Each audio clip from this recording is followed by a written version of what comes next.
I want to ask you something, and I want you to really sit with this one. Like all the other episodes I have. What are you waiting for?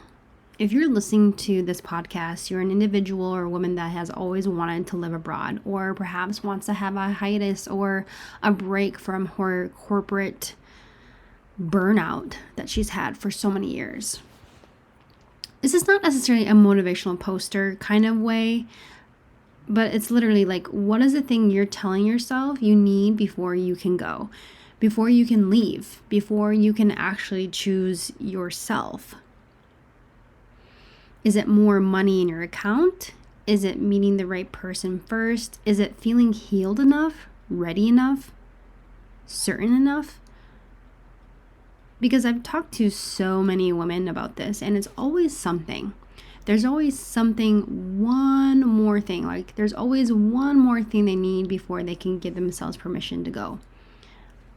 For me, I was never that woman. And for a long time, I didn't even understand her. I would say the very first time I actually moved abroad for more than 6 months was when I moved to South Korea. I was in my 20s and I wanted to teach in South Korea, so I went. And that was it. That was the whole decision. I didn't wait until I had a plan. I didn't wait until someone told me it was a good idea. In fact, I didn't even wait until I felt ready. I just wanted to go. So I went. And when I came back, after living there for a couple years, I already knew. I knew I was going to do it again. It wasn't even a question. The only question was when and where. But that's just who I am. Movement has always felt more natural to me than staying. But here's what I didn't understand back then, and what I've had to learn the hard way since, is that not every woman moves through the world that way. And the second time, or the other time I moved abroad, I finally understood why. In 2025, well, really, it kind of started earlier, but I moved for somebody. I moved to France. No one really knows this until now, for those that are listening. And unlike every other move I had ever made, this one wasn't entirely for me. I actually moved for someone.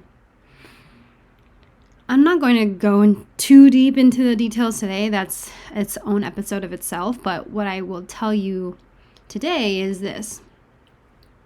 For the first time in my life, I had handed my permission slip to someone else. I let someone else's presence be the reason I went. And what I learned from that, what I'm still learning, is that there is a difference between choosing to go and needing someone to make it okay to go. And to be frank, I thought I was choosing, but part of me was still kind of waiting for it to be validated by another person, waiting for it to make sense inside of a relationship rather than inside of myself. And when that fell apart, and let me tell you, it fell apart. I was left in a foreign country with a question I hadn't had to answer in a long time. Why am I here?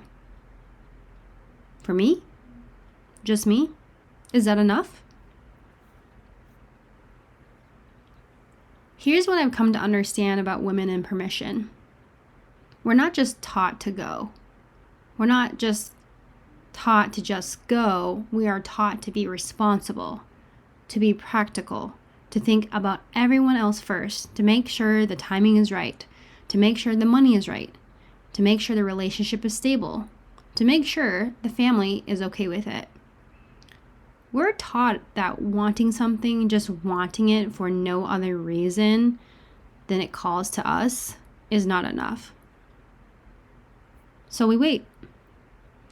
We wait for the financial stability that somehow never quite arrives. We wait for the partner who will come with us or at least support us. We wait to feel healed enough, whole enough, ready enough. We wait for a sign. And here's what I need to tell you, as clearly as I possibly can. The permission slip is not coming. In fact, Nobody is going to hand it to you. Not your mother, not your partner, not your bank account, not your job, not your boss, not the version of yourself you're waiting to become. The only person who can give you permission to live your life is you. I want to talk about what waiting costs, because I did that far too long when I came back from South Korea. In fact, almost 5 years. Because we don't talk about that enough, right? We don't talk about the cost of waiting. We talk about the risks of going. We talk about how nervous it can be and how to do X, Y, and Z, taxes, health insurance, all the things. We never talk really about the risk of staying. Every year, you wait for the right time. That's a year you don't get back. That's a summer that you don't get to enjoy the summer of France, that you don't get to enjoy the south beaches of Italy. Every time you talk yourself out of it, it's because the circumstances aren't perfect. You get a little better at talking yourself out of things.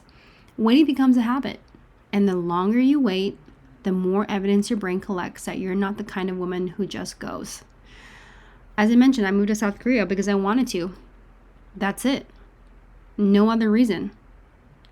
And that trip, that move, that leap gave me a version of myself I couldn't have found any other way until I went and did it. If I had waited until it made sense, I never would have gone.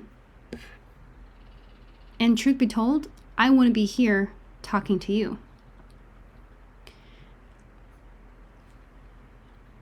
And actually, now that I think about the time when I lived and